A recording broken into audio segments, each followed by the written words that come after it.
వచనం చూసినప్పుడు అక్కడ పేతురును, యాకోబును, యోహానును ప్రభువారు వెళ్ళి ఎత్తైన కొండ మీదకి వెళ్ళి అక్కడ ప్రార్థన చేస్తుండగా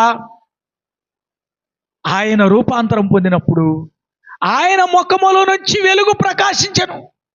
ఆ వెలుగు చేత పేతురు చూస్తూ ఆత్మతో నింపబడుతున్నాడు. అలాగనే యాకోబు దేవుని స్వరం వింటున్నాడు. అలాగనే యోహాను గారు ప్రభు మహిమతో నింపబడుతున్నాడు. నా ప్రియమైన దేవుని బిడ్డారా, మనం కూడా దేవుని మహిమతో నింపబడాలి. మనం కూడా దేవుని ఆశీర్వాదంతో నింపబడాలి.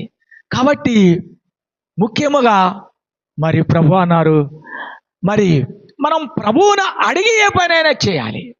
కాబట్టి ప్రతి విషయములో కూడా మనం ఎలాగుండాలి?